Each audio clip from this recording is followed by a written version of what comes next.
Καλησπέρα σε όλους τους συμμετέχοντες και όσους παρακολουθούν τις εργασίες του συνεδρίου. Σύμφωνα και με το πρόγραμμα του συνεδρίου, θα έχουμε τις εργασίες του τέταρτου session. Ενδιαφέροντα θέματα από ό,τι βλέπουμε.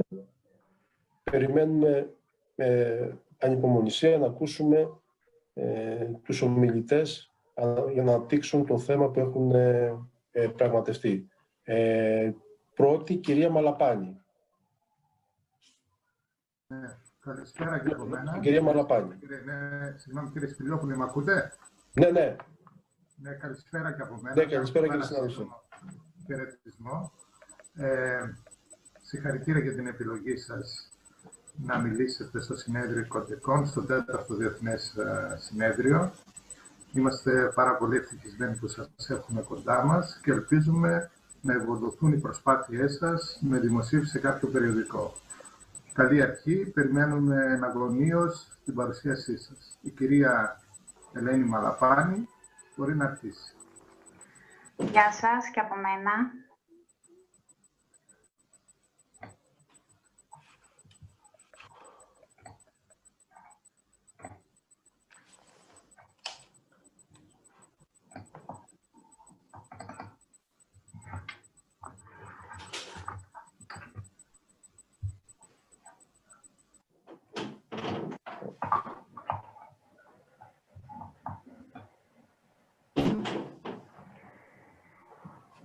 Hello.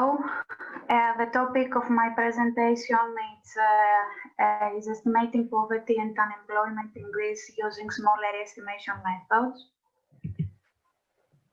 Fighting poverty and unemployment is one of the goals of the European Commission, which is clearly emphasized in the Europe 2020 strategy.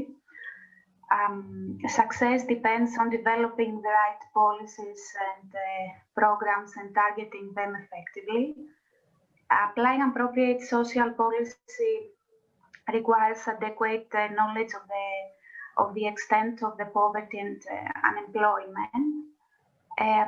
Therefore, the knowledge depends on the measurement of poverty and unemployment. National statistical authorities, in the case of Greece, Elstat, produce statistical estimates for these characteristics at national level. About poverty, main sources is the Household Budget Survey and the European Survey of Income and Living Conditions that take place annually. And for unemployment is the Labour Force Survey that take place every quarter. These surveys provide very reliable information at national level, or at least for large geographical divisions. But due to the design and the sample size,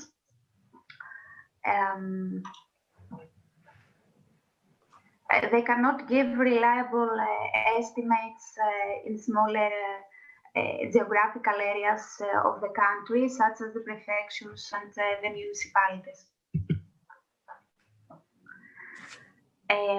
As poverty and unemployment are characterized by large territorial differences at both national and regional level, their estimation at a lower spatial level, like prefectures and municipalities, is crucial.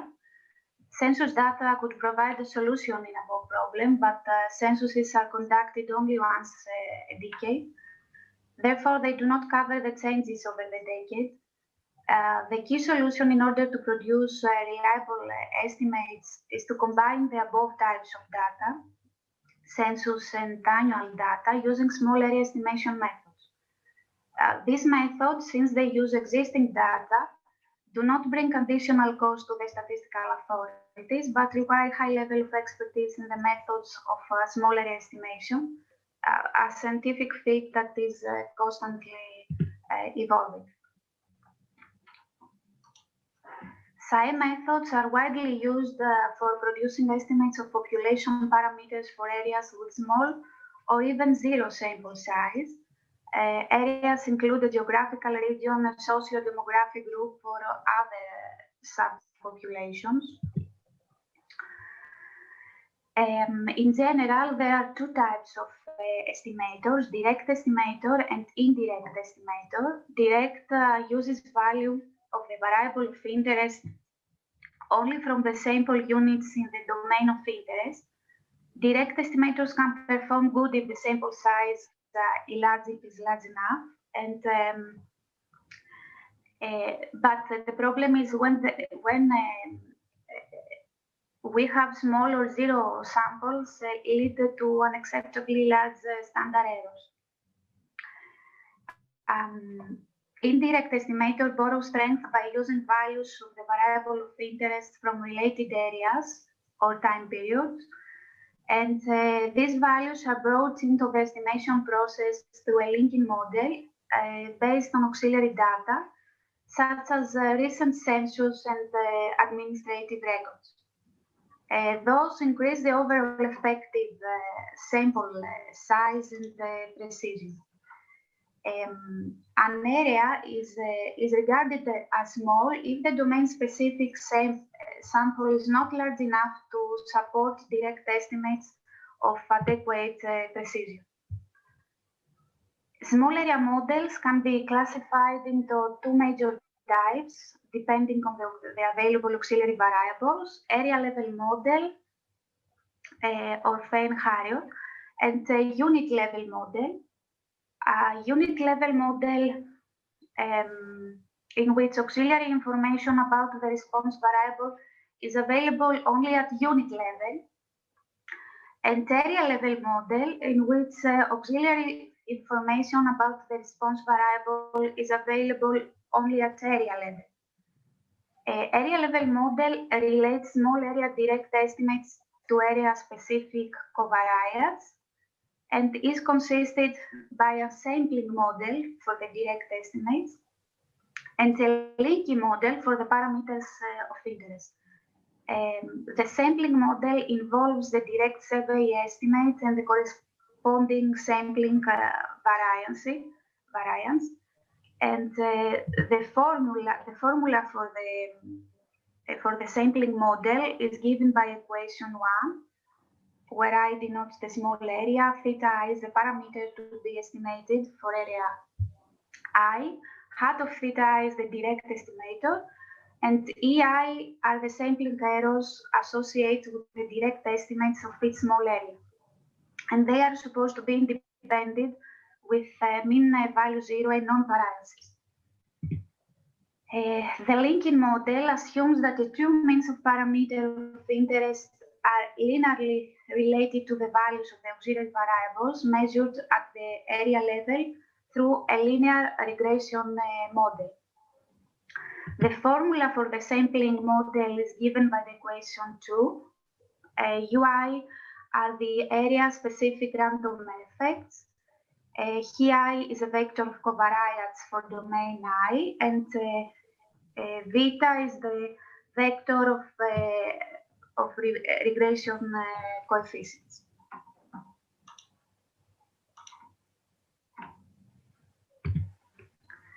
The model is a variant of a linear mixed model with random effects, and the method increases the reliability of the estimates by introducing a linear relationship between the direct and known area level auxiliary variable.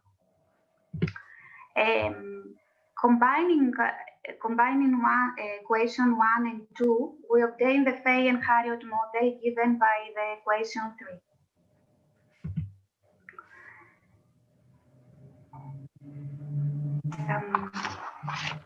In line with the framework developed previously, SAE methods were used to estimate poverty and unemployment in Greece at the Notch 3 level at two different times, in 2009, shortly before the start of Greek financial crisis, and 2013 during the crisis.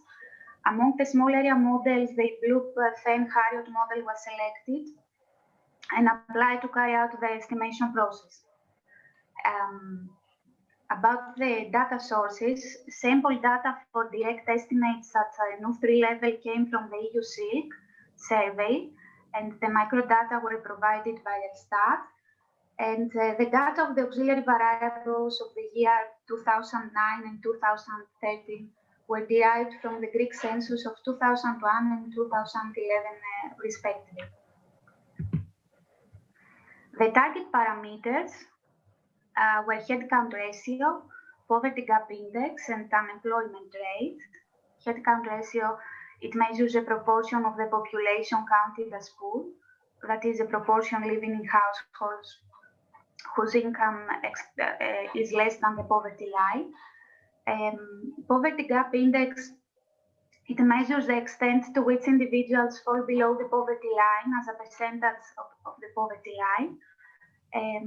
For headcount ratio and poverty gap index, 60% of median households selected as a poverty line. And the unemployment rate, the ratio of total number of unemployed to the total number of persons in labor force during the reference period. The Horwood-Thompson direct estimators were derived for each small area I using the unit level data from the EU Silk survey.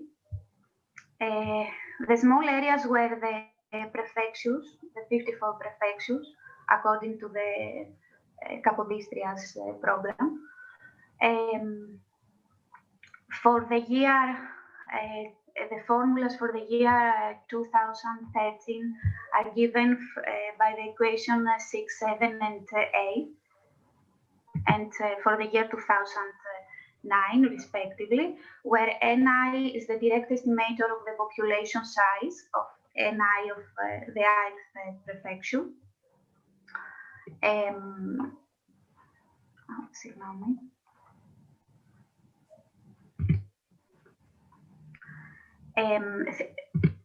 The auxiliary variables used in the final models were percentage of people per prefecture with low education, percentage of people per prefecture aged under 15 years old, under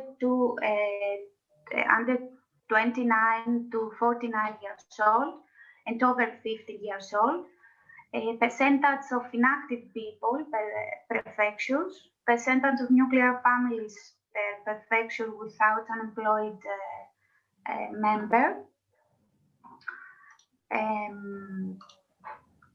and percentage of single parent families per prefectures.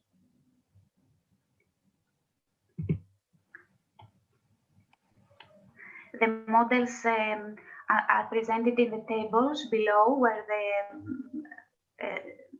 the beta coefficients are shown, where shown the beta coefficients and the p-values of the models for 2013 and 2009. Here are the results for the year 2013. These are the direct and fake Harriot estimates of the headcount ratio in Greece for the year 2030, sorted by increasing sample size and by coefficient of variation of direct estimators. Direct and fake Harriot estimates of the poverty gap for the year 2030,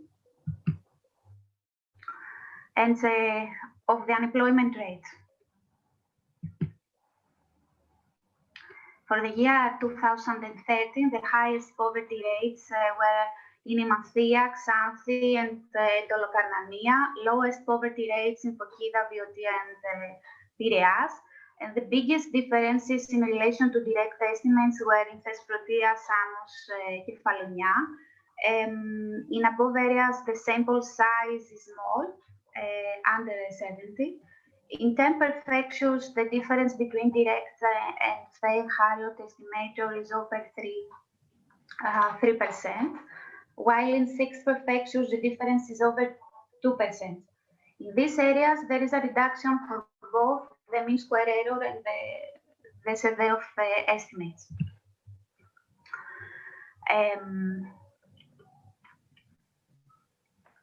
About the poverty gap, it is worth mentioning that the fact that in the prefectures of Lefkada and Laconia, while the poverty rate is close to 20%, the poverty gap rate is very low, close to 3%.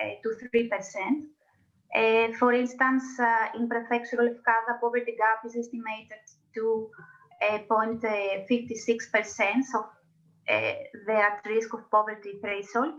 And this means that 50% of the poor population in this prefecture has an income higher than 97% of the at risk of poverty threshold.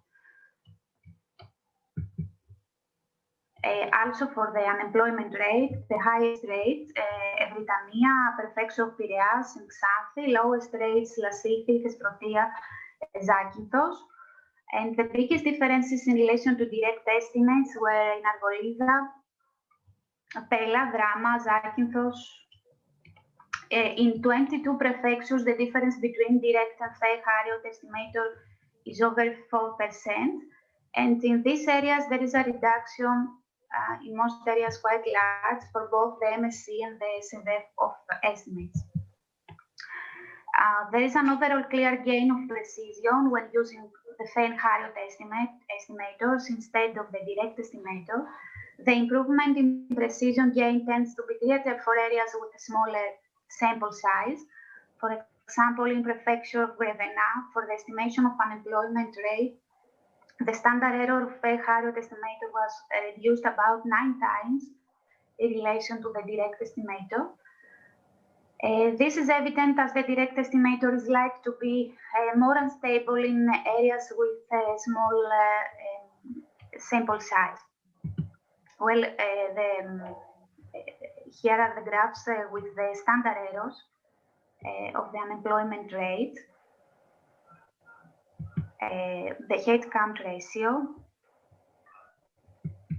and the poverty gap for the year 2030. And the result of 2009 for the headcount ratio, the poverty gap, and the unemployment rate. In 15 prefectures, the difference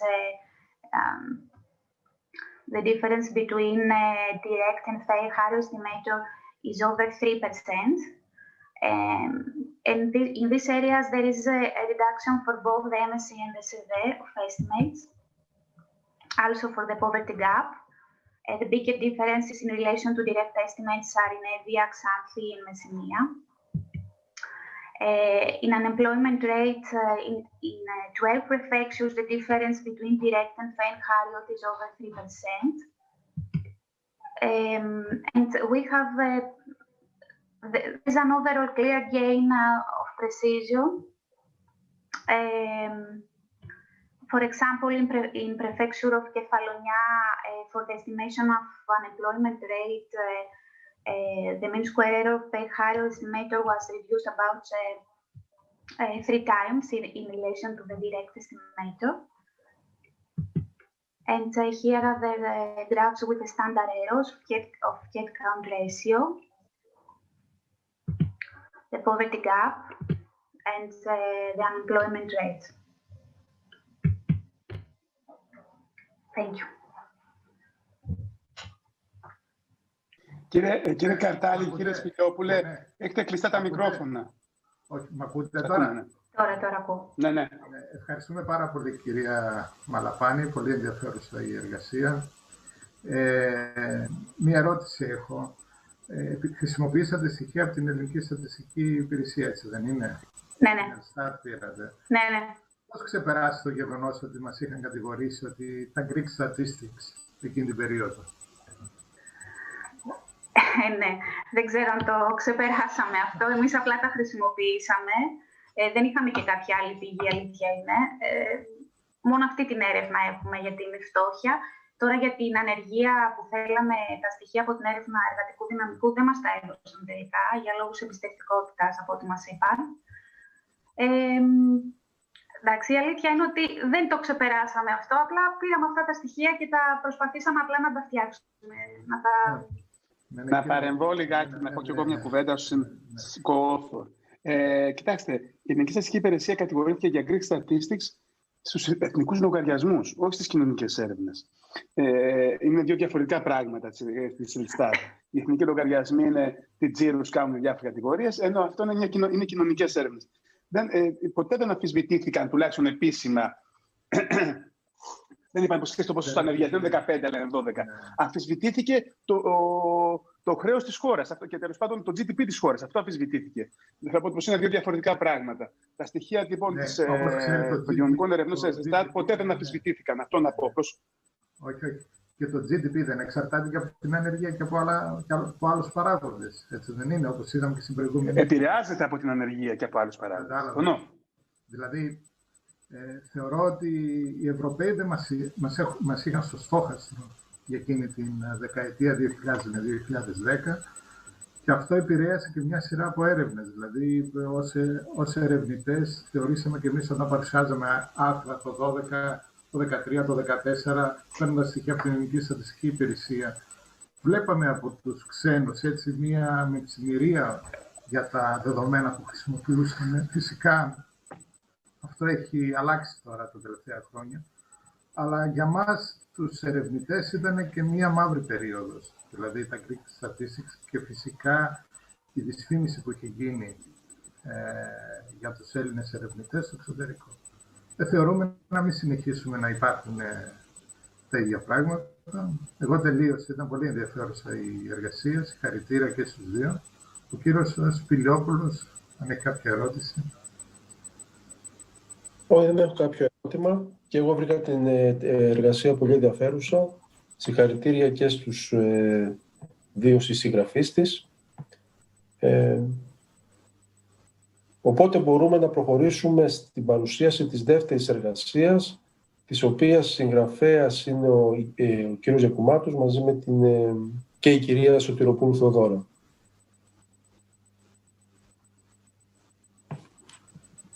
Κυρία Σωτηροπούλου, έχετε maximum 15 λεπτά. Ναι, γεια σας. Πριν, ωραία.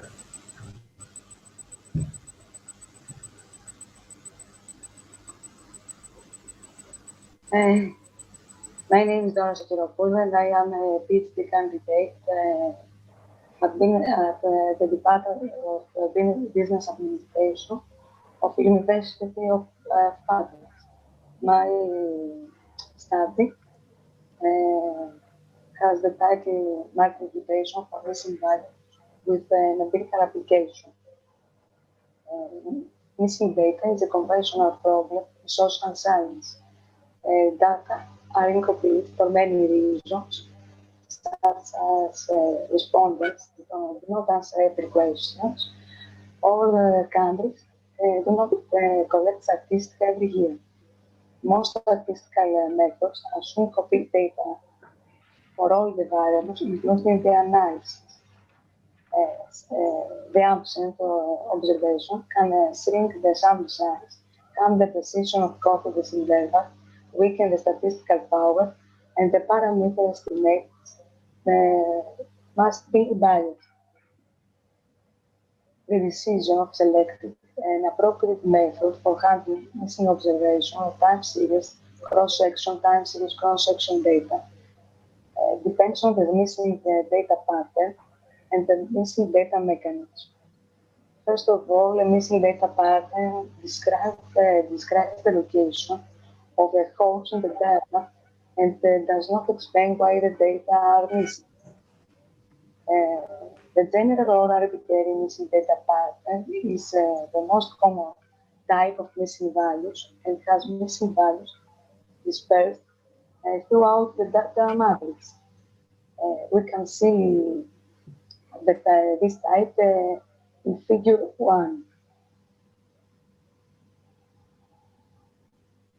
Missing data mechanism describe possible relationship between measured variables and the probability of missing data. Ruby proposed a classification system for missing data. So data are missing completely at random if the probability of missing data is unrelated to any information in the data. Data are missing at random if missing data depends only on the observations that are observed.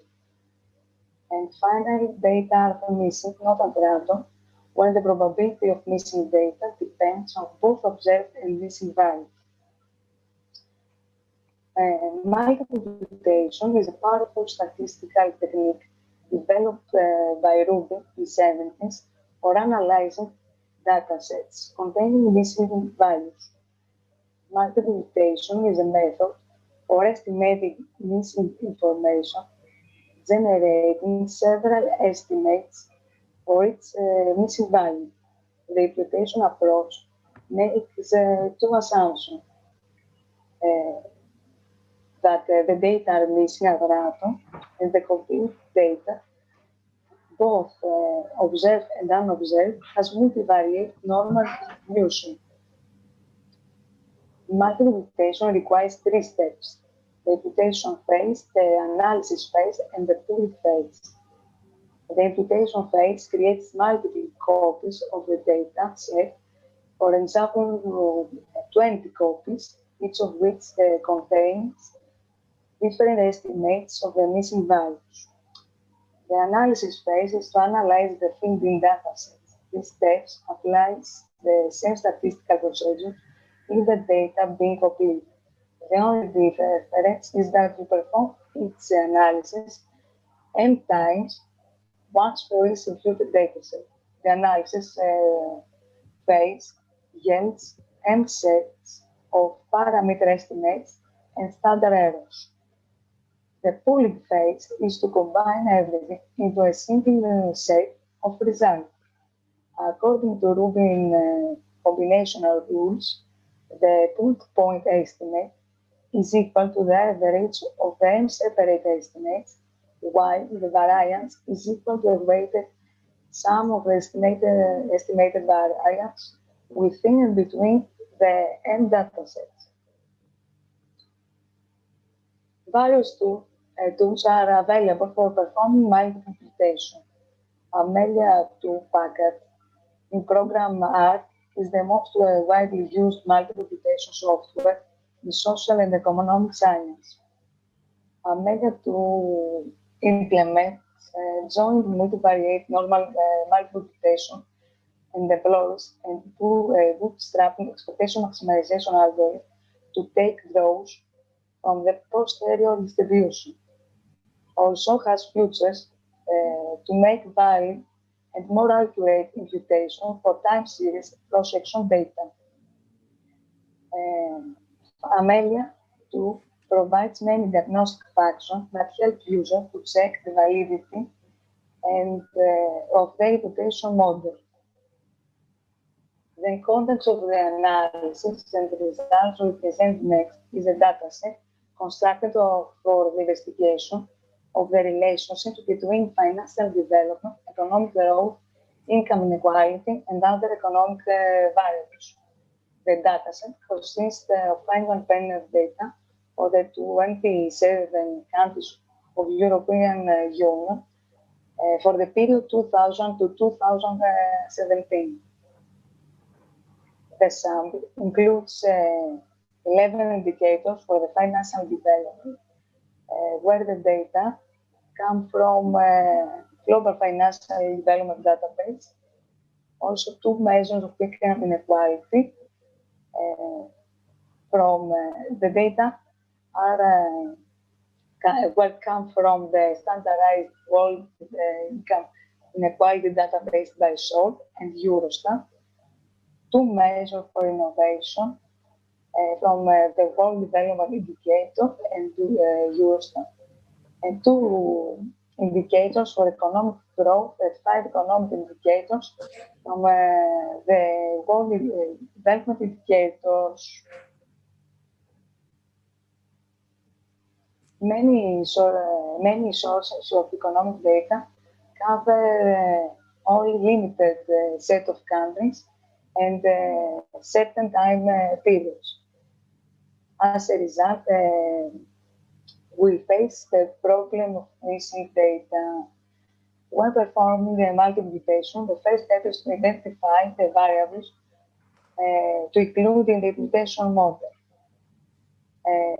we should include at least as much as information used in the analysis model. Micro-imputation programs make no distinction between independent and dependent variables and only require to specify a set of input variables. Secondly, we should compute the proportion of missing values for each variable. Checking the summary statistic of the data, the sample size contains 486 observations, and the results confirm the existence of missing data in 14 variables. All the variables are transformed into their natural logarithms, except the growth, which is not transformed, and deflation is transformed as the following form. Thirdly, we should assess the missing data patterns. One useful tool for exploring the missingness in a dataset is a missingness map. The map visualizes the dataset where the columns of the grid are the variables and the rows are the observations. As we can see in Figure 2, the pattern of missingness in our dataset is arbitrary. Multi-imputation to handle missing data involves 3 steps: running an imputation model defined by the chosen variables to create imputed datasets. In other words, the missing values are filled in 5 times to generate 5 complete datasets. The 5 complete datasets are analyzed by using standard procedure.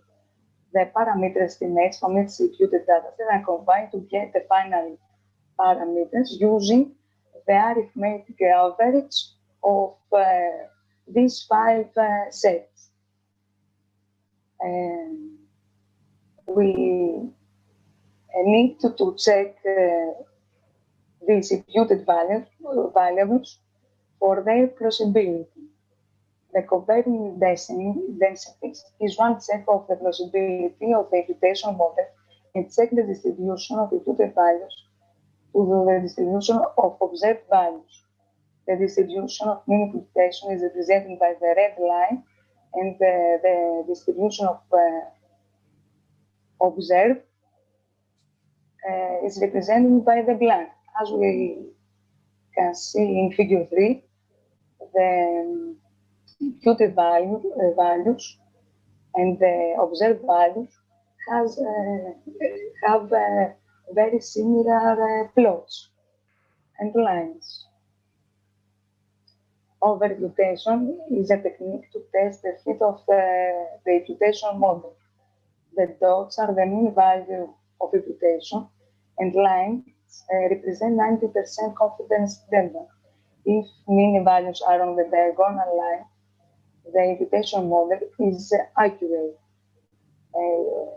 So, the imputation model predicts by the missing values.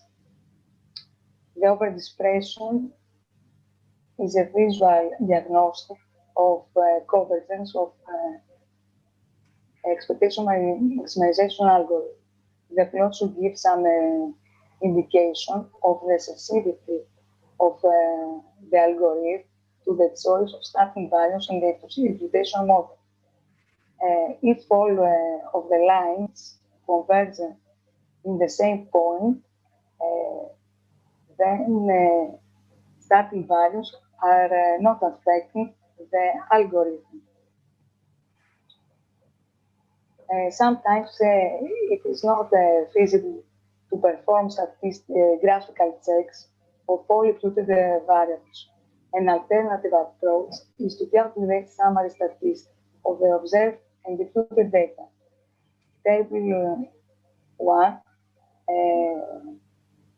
displays the statistic of observed and imputed data, and we can see that means and standard deviation had similar results. To conclude, the sample size is 486 observations. However, missing values exist in many variables. Dealing with missing data problems, multiplication is the method of choice for replacing the missing values. Specifically, the statistical package Amelia 2 and the expectation maximization algorithm is performed.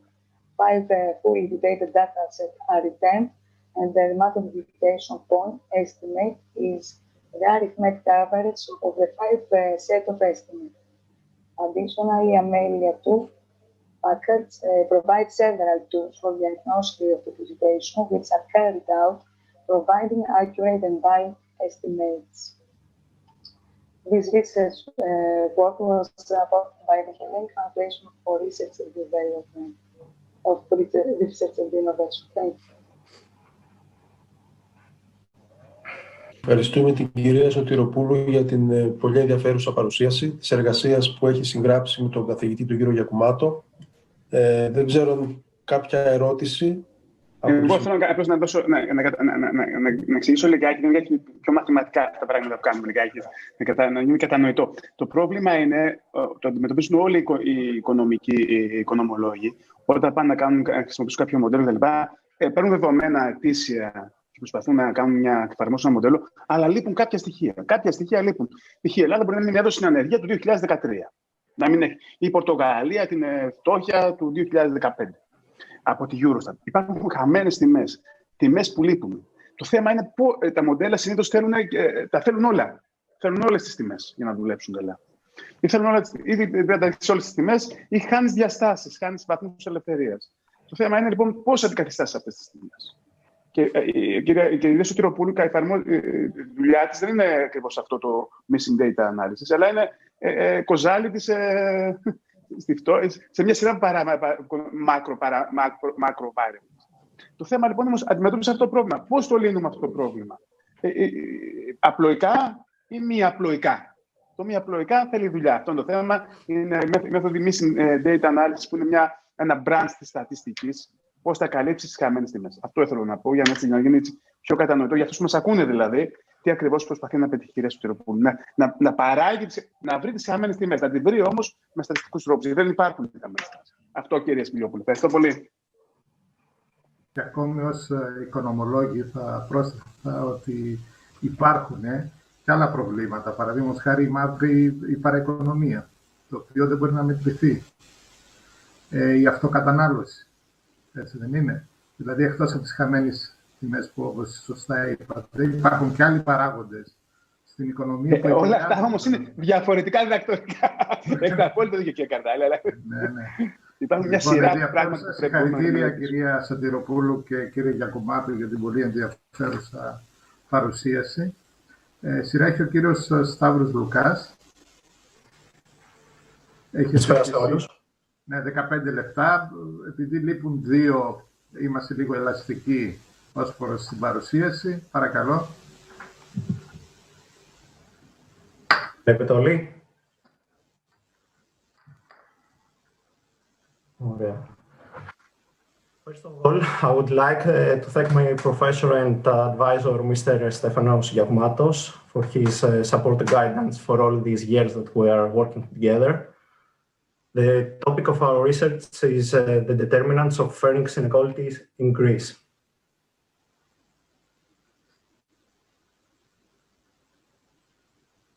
In this research, we try to examine the results and the effects of education, work experience, gender, and the employment sector on income inequalities in Greece before and after the economic crisis. This is achieved by using the logarithm hourly wage as our dependent variable. We use the latest EU Silk dataset for 2009 and 2013, and we created 2 models for each year. The first model was linear regression, and the second one was by using quantile regression. We try to explain the results and the effects of the factors, and then we compare the results of the 2 methods. The results of the economic crisis of 2008 for Greece were heavy recession, where during this period the country lost 26% of its gross domestic product. Greece's disposable income decreased by 30% and private consumption by 35%. The effects of the recession was income inequalities increased, and income inequalities raised concerns for sustainable economic growth and social cohesion. In this graph, we can see the income inequality through the years from 2006 to 2016. With a red color, we can see the national income before taxes for the upper class, and with a blue color, we can see the national income before taxes for the lower class. As we can see, in 2007, the lower class had the bigger share than the upper class, but as we dived into the recession, the gap opened and the upper class got the upper hand. These dramatic changes in the economic standards of households have affected the whole society and all the social classes in Greece. We took the data from the EU Silk survey on income and living conditions for 2009 and 2013. We used the PE file with their personal data, and we used the annual net income, the number of months work and weekly hours, the education according to the International Standard Classification of Education, the number of years in paid work, gender, and labor sector. First, we applied linear regression and then the quantile regression method by using SPSS program. As dependent variable, we defined the logarithm of hourly wage, which we calculated from the net annual income from the EU Silk data. As independent variables, we used a series of demographic variables. These independent variables were education, work experience, gender, and labor sector, public or private. Here we can see the function form of our statistical model, where XP variable is for work experience, woman variable is for gender, HEDU variable is for higher education, UPSEC variable is for upper secondary education, LSEC is the variable for lower secondary education, and sector for our variable working sector. Our dependent variable is a logarithm of hourly wage, and betas are the coefficients of the model. In this table, we can see the results of 2009 and 2013 for the linear regression. Our result showed that all independent variables are statistically significant. For each year of more work experience, a full-time employee is paid 0.015 times more. Full-time women are paid 13% less than men. Full-time employees with higher education are paid 60% more than full-time employees with low education. Full-time employees with higher secondary education are paid 23% more than full-time employees with low education. Full-time employees with lower secondary education are paid 11% more than full-time employees with low education. And finally, full-time employees in the public sector are paid 21% more than full-time employees in the private sector.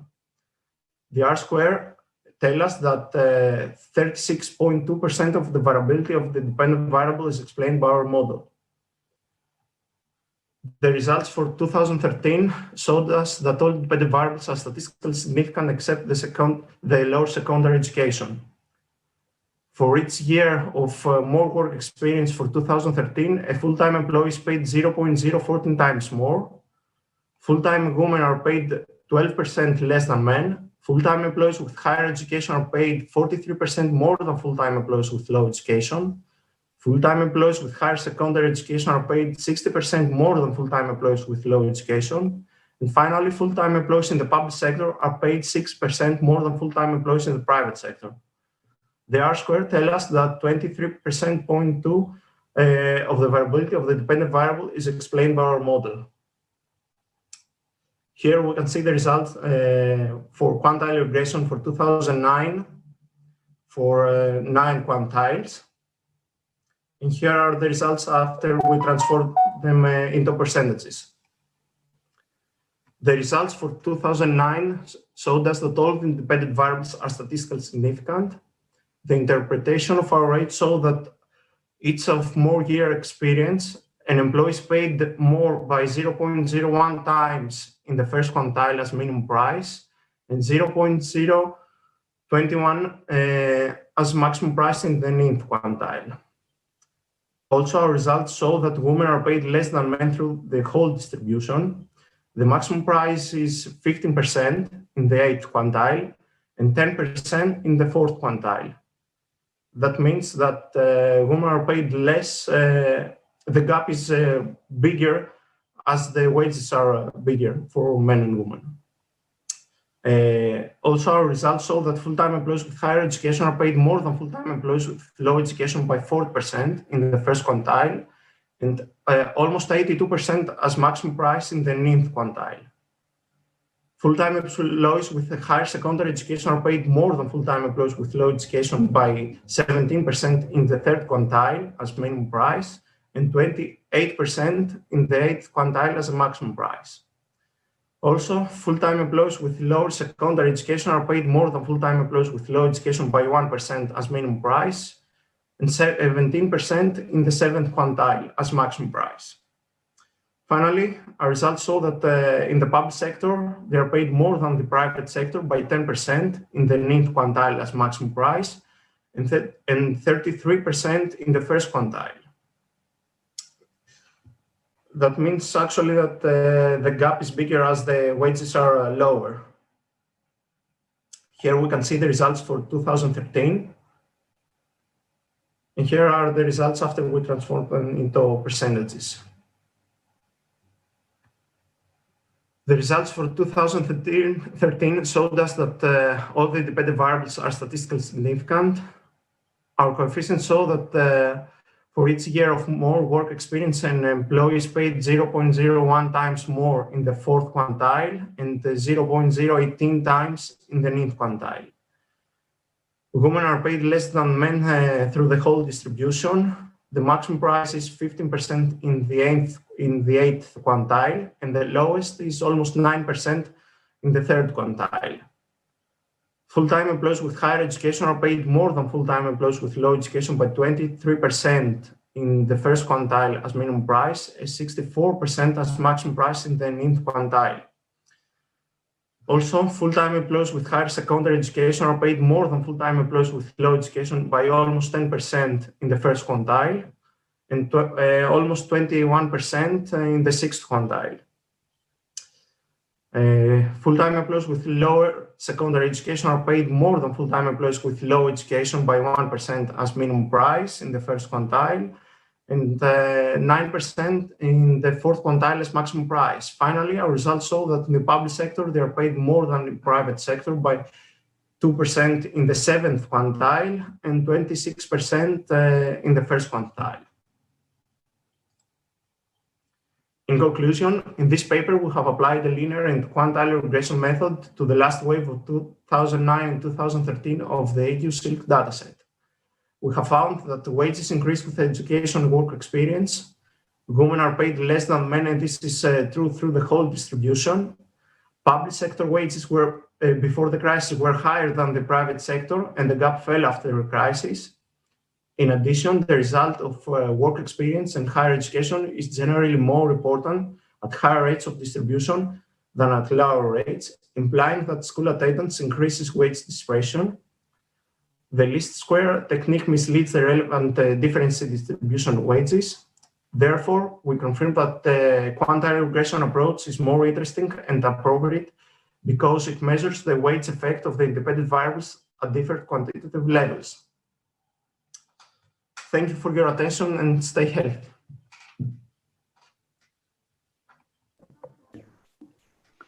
Ευχαριστούμε και τον κύριο Λουκά για την ενδιαφέρουσα παρουσίαση.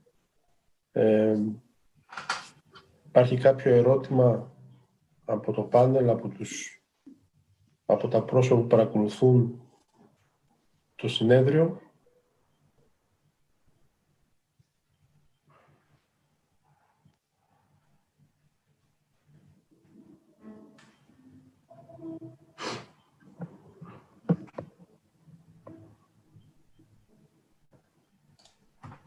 Ευχαριστούμε πολύ, κύριε Λουκά. Μπορούμε να προχωρήσουμε στην τέταρτη παρουσίαση του προγράμματος. Η παρουσίαση θα γίνει από την κυρία Κατερίνα Αθανασοπούλου. Καλησπέρα, κύριε Αθανασοπούλου.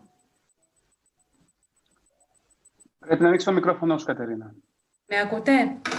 Ναι, σε ακούω. Ένα πρόβλημα με τη σύνδεσή μου, συγγνώμη.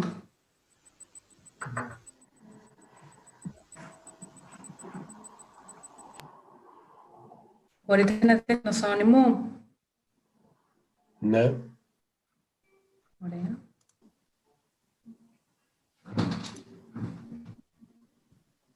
Okay. Hello.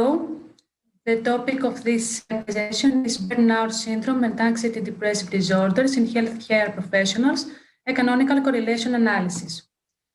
According to World Health Organization, health is a state of complete physical, mental, and social well-being, and not just the absence of disease or disability. We all know that work is an integral part of a full life, and exhaustion due to work is at the center of research interest due to the particularly negative effects it has in the life of the individual, as well as on his physical and mental health. At the same time, current research has shown a link between burnout and stress and depression.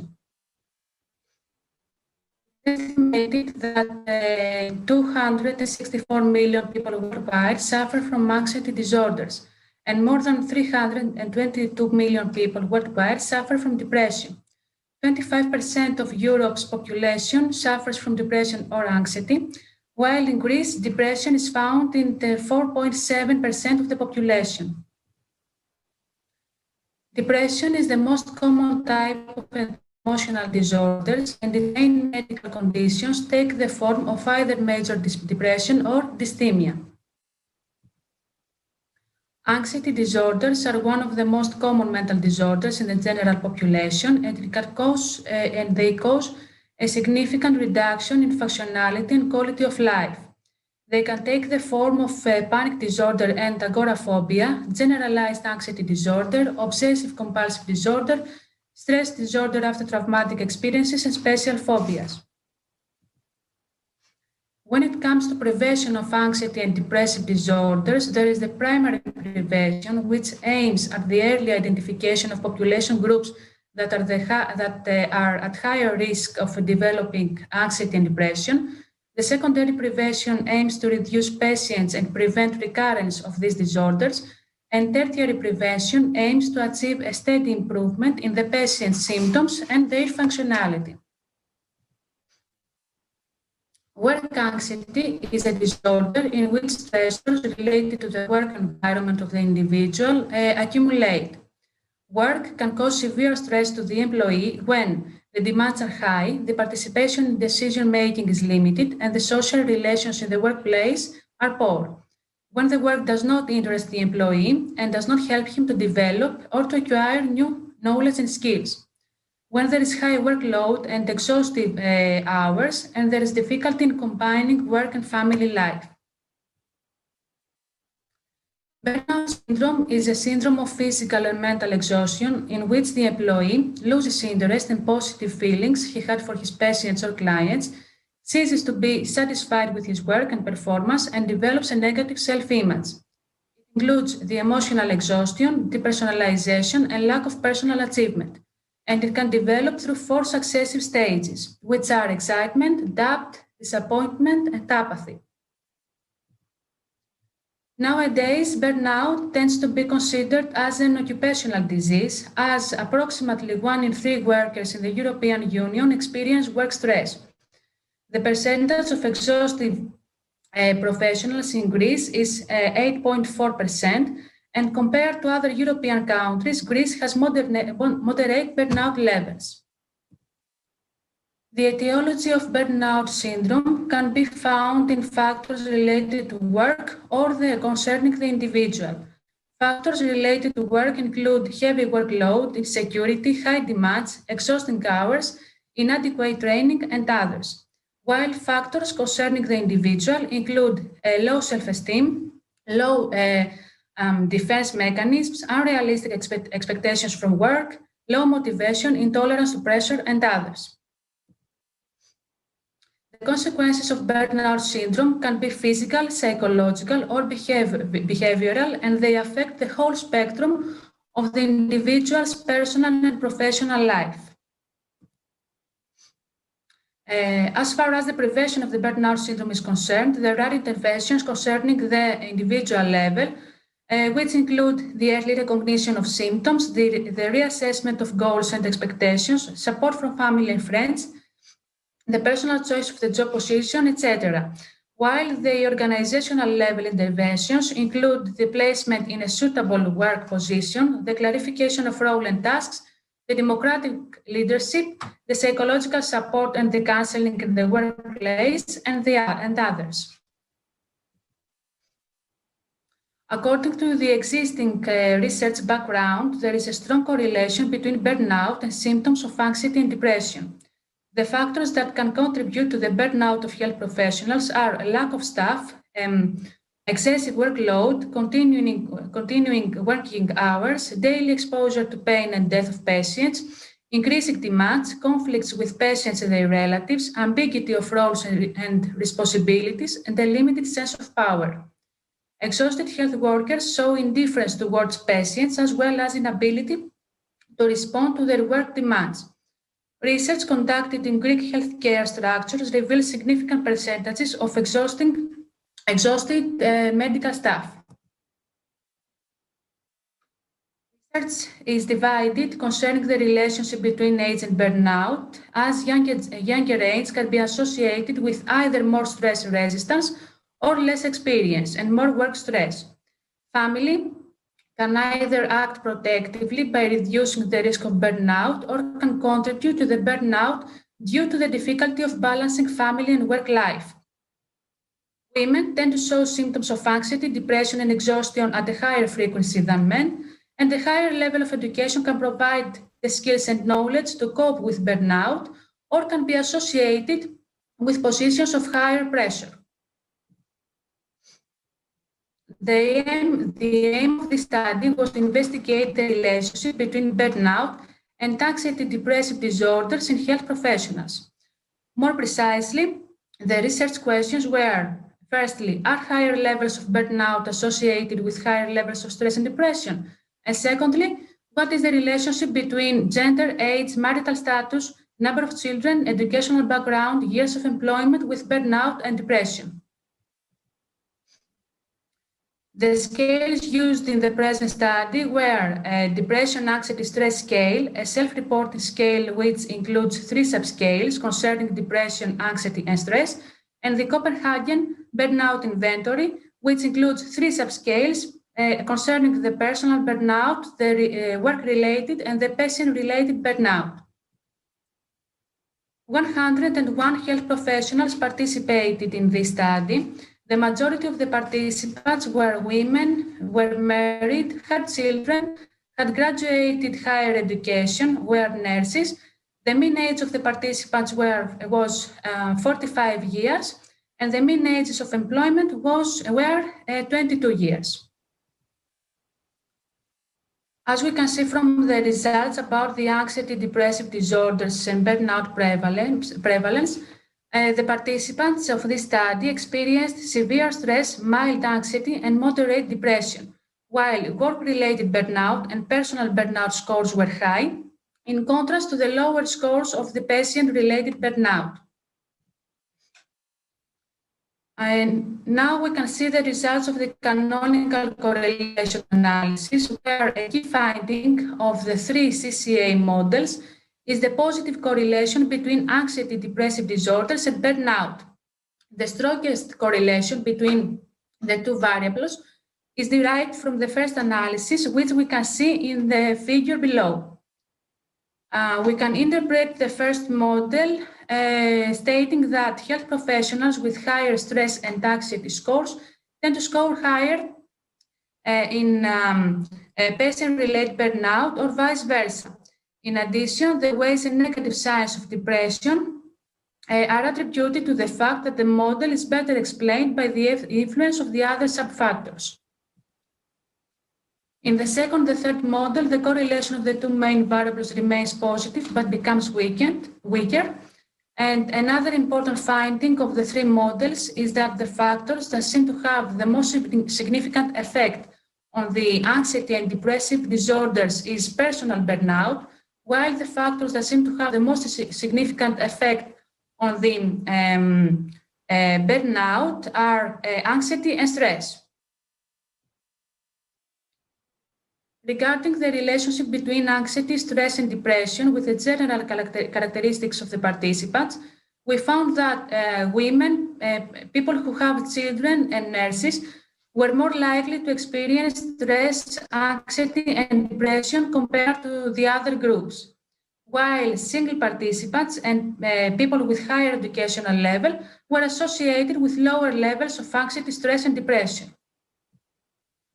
Regarding the relationship between burnout and the general characteristics of the participants, we found that women, people who had children, and nurses had higher burnout scores, while single participants and those who had a higher educational level were associated with lower levels of all three subscales of burnout.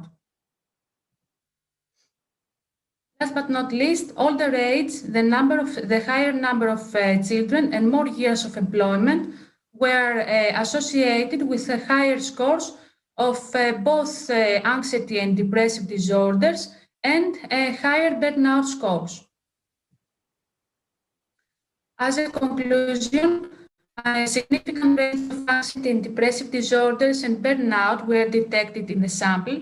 A strong correlation exists between anxiety, depressive disorders, and burnout syndrome. Women and older health workers are significant risk groups. The combination of work and family tasks seems to create intense stress to health professionals, and higher educational level is associated with greater resilience to work challenges and with effective management of increased pressure and responsibilities. We can state that healthcare is a working environment with intense physical and psychological burden, so early prevention of burnout in health professionals is of paramount importance, as the existence of health professionals with low levels of burnout and with a positive emotional attitude in the daily working routine is the cornerstone of the healthcare effectiveness and quality. Thank you for your attention.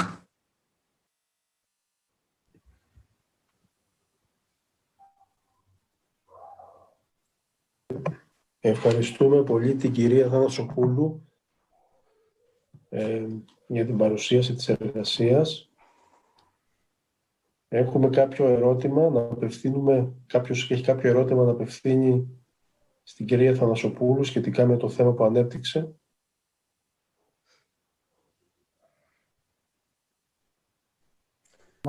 Έχω σε ποιον να ζήσει το παιδί. Να σου ζήσει το μωρό. Ευχαριστώ πολύ. Εν τω μεταξύ, Οδυσσέα, με ενημέρωσε ο Πετρόπουλος πως η κυρία από την Ινδία πρέπει να είναι εδώ. Δεν είναι εδώ τελικά, δεν έχει πει. Η τελευταία ομιλήτρια είναι υποψήφια διδάκτορ του Πανεπιστήμιου της Γενέβης, με ενημέρωσε ο κύριος Πετρόπουλος. Είναι στην Ινδία αυτή τη στιγμή, αντιμετώπιζε πρόβλημα με τη σύνδεση, αλλά τελικά, από ό,τι μου είπε, θα κάνει την παρουσίαση με βίντεο. Τώρα δεν ξέρω τεχνικά αυτό τι σημαίνει, τι συνεπάγεται. Δεν βλέπουμε εδώ κάποια με το ίδιο όνομα, άρα πώς θα το στείλει. Δεν ξέρω. Μου στείλε ένα μήνυμα ο κύριος Πετρόπουλος, δεν ξέρω αν ισχύει αυτό. Ωραία. Άρα λοιπόν, για ξέρουμε, αν να μην κλείσετε το session,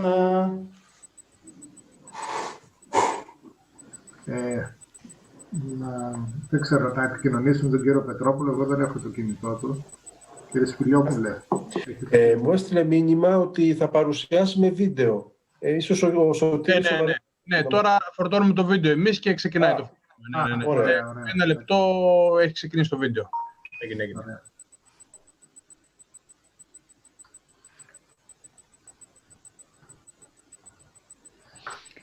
Good afternoon, everyone. My name is Anmol GREWAL. I'm a second-year PhD student at the Graduate Institute in Geneva, and I'd like to start by thanking the organizers for giving me the opportunity to present my research here today. The paper that I will be presenting today is an ongoing project that I'm undertaking with the support of the Swiss National Science Foundation, and the title of the paper is Openness, Innovation and Productivity, Evidence from Enterprise Surveys, and I look forward to receiving your feedback and comments on the same. So I'll start by talking about the objective of the paper. Here we go. So the primary research agenda of this paper is to investigate firm-level dynamics of openness and productivity. In particular, I would like to focus on firm-level innovation as the channel through which openness affects productivity.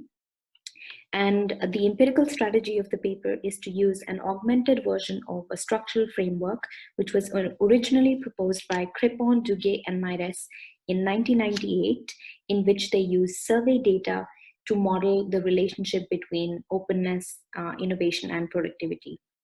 For this purpose, I will be using the World Bank Enterprise Surveys, using which I have constructed a panel data set with the largest possible coverage of countries, spanning over 45 countries and 17 years from the years 2003 to 2019. And with this paper, I hope to advance the understanding on how developing countries can maximize their gains from openness.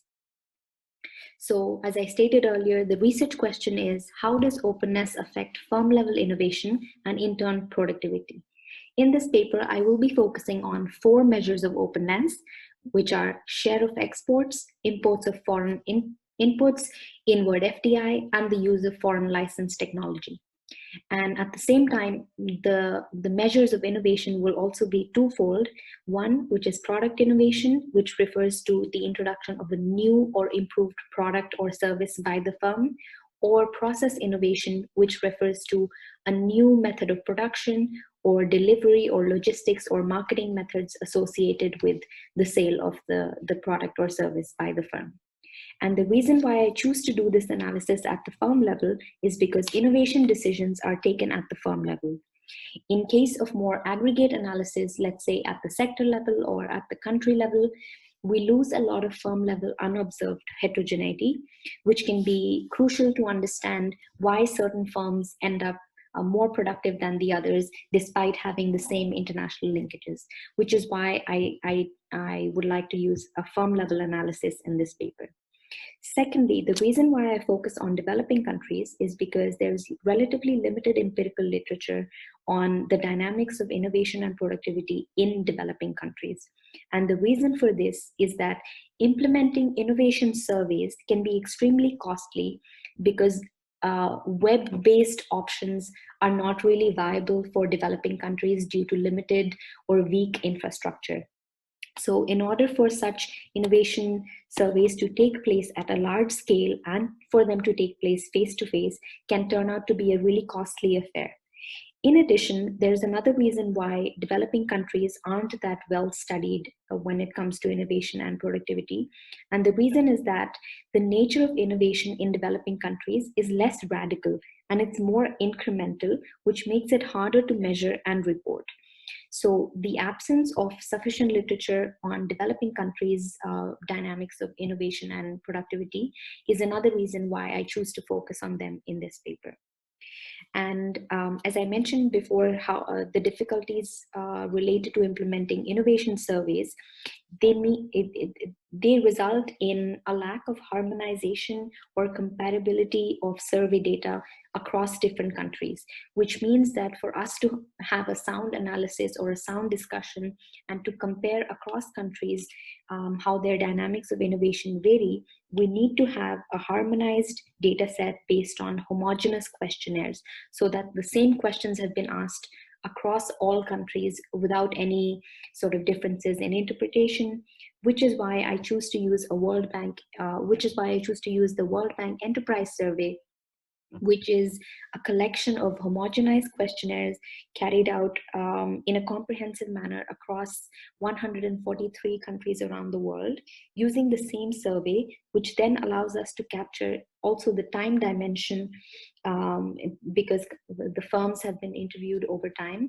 So it allows me to construct a panel data set with a really wide coverage across countries as well as across times. And this will really be crucial in pinning down the causality at a later stage when I talk about the empirical strategy. Now, to give you a little bit of background about the theoretical underpinning of this model, there are a number of channels through which openness may affect productivity. One of them is the fact that having international linkages with foreign firms can allow domestic firms the access to previously unavailable variety of imported inputs. This refers to a form of embodied transfer of technology, which then results in better quality goods being produced due to this access to greater variety of imported inputs.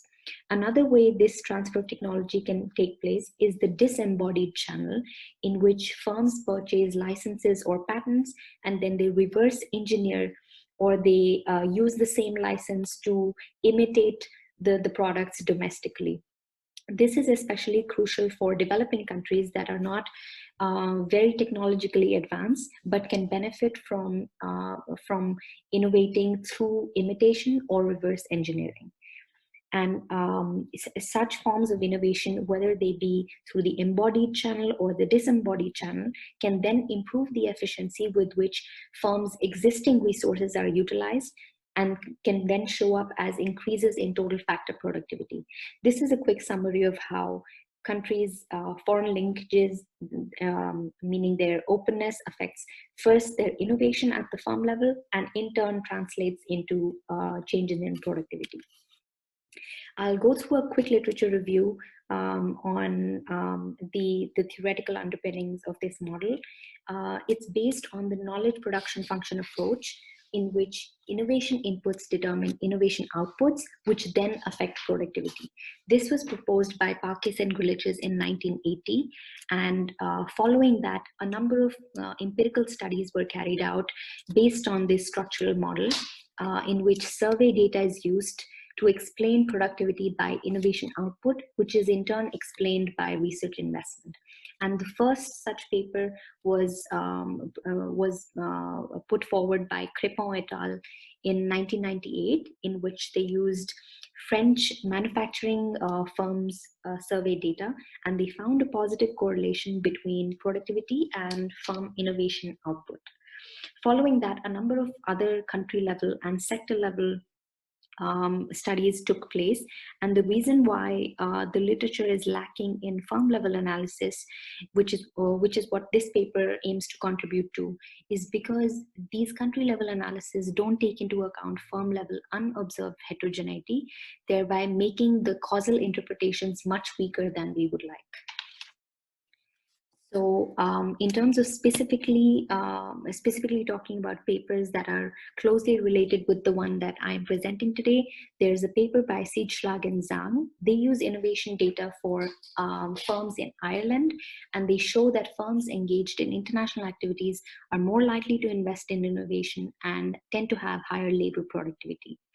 And the aspects in which my paper goes beyond Siedschlag and Zhang's paper is first that mine is a cross-country analysis spanning across 45 countries and focusing on developing countries.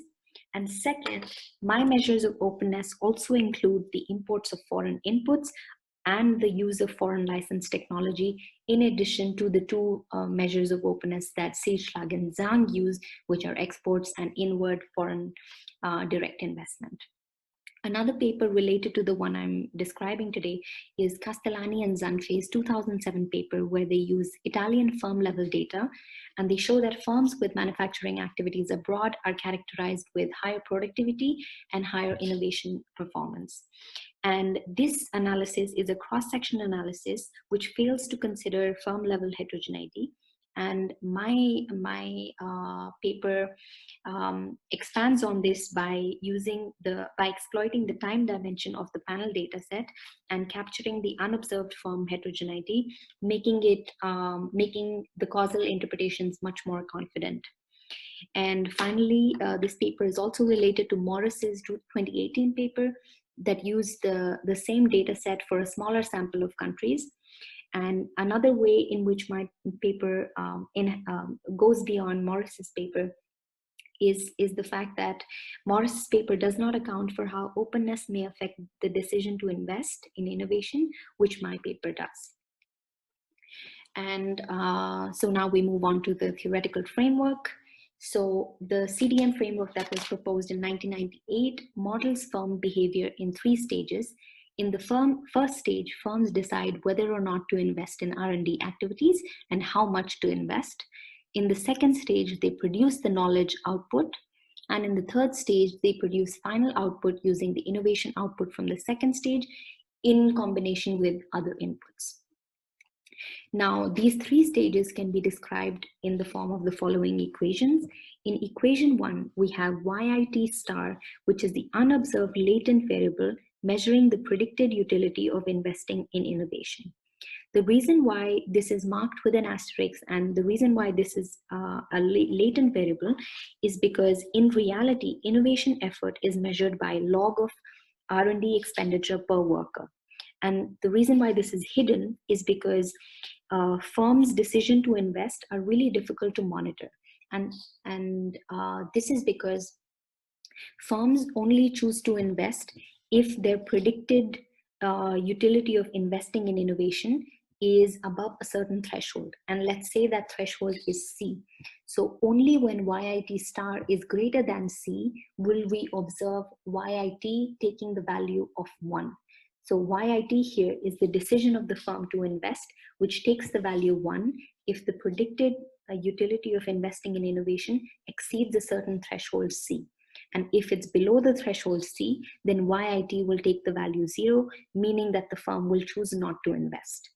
And the reason why this creates an issue is that it results in a selection bias where only reported innovation, only reported effort of innovation is observed. So we need to use a selection equation to describe the propensity of firms to invest in innovation.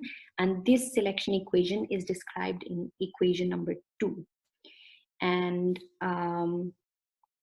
conditional on the firm's decision to invest, we can observe WIT, which is the actual amount of innovation effort, conditional on the firm's decision to invest. So if you take a look at equation 3, you'll see that if YIT equals 1, which means that if the firm chooses to invest, then the observed actual amount of innovation effort is indicated by WIT, which is simply equal to YIT star, and X1IT and X2IT are firm level characteristics that affect innovation input.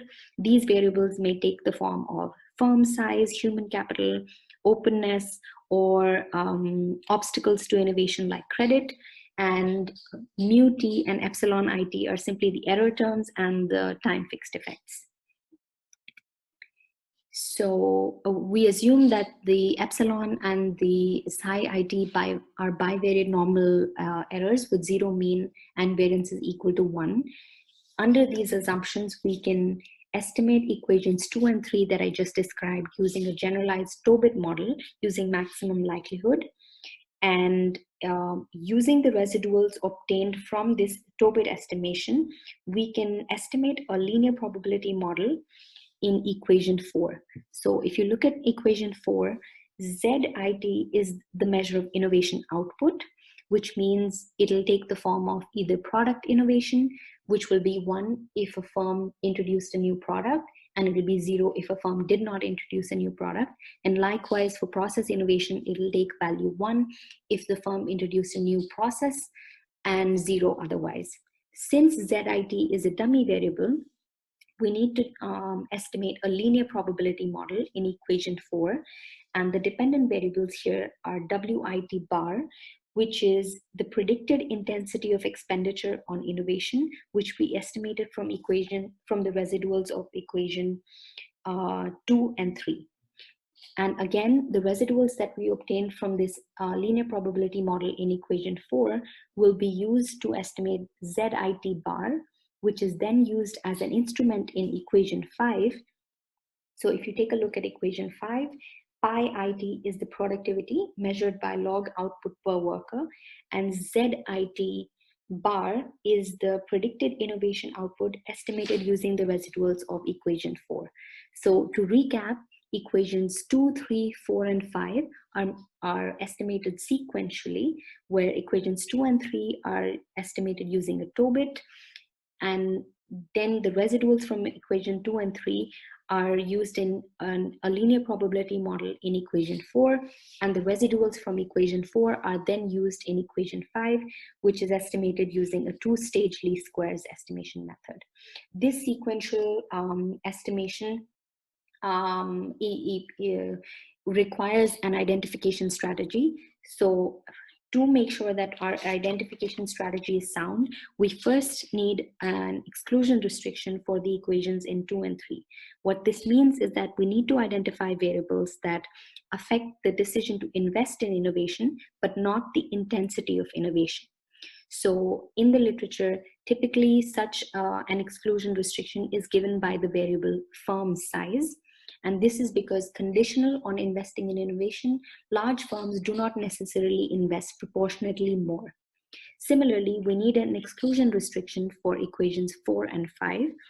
And this basically means that we need to identify a variable that affects innovation output only indirectly via their effect on innovation effort.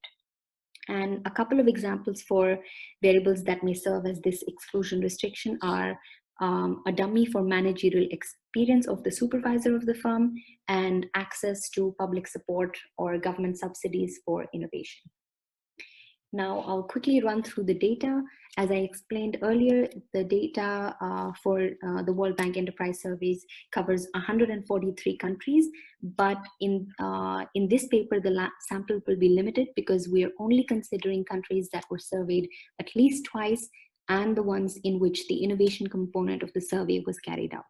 Using this restriction, the panel data set that I have constructed ends up with 55,251 observations across 45 countries from 2003 to 2019.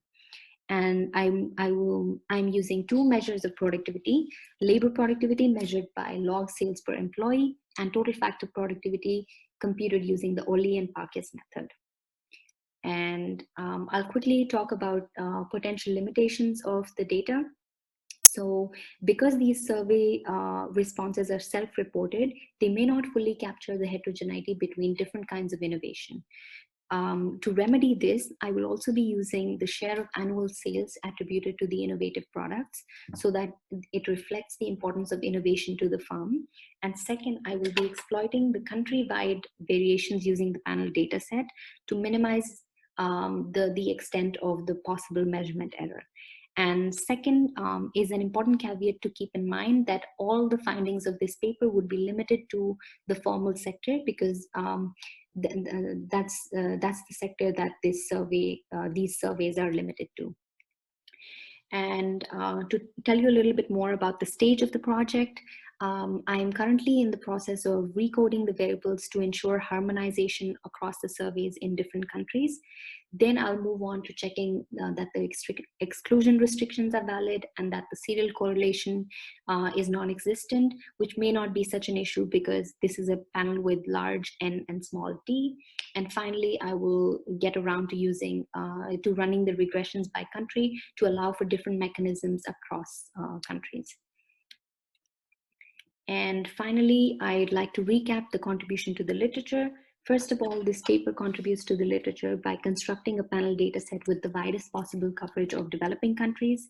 Second, it focuses on innovation as the channel through which openness affects firm level productivity.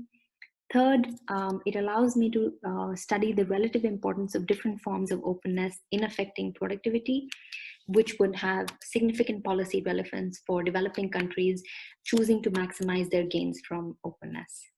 Thank you so much for your time, and I look forward to hearing your feedback and receiving your comments. Thank you.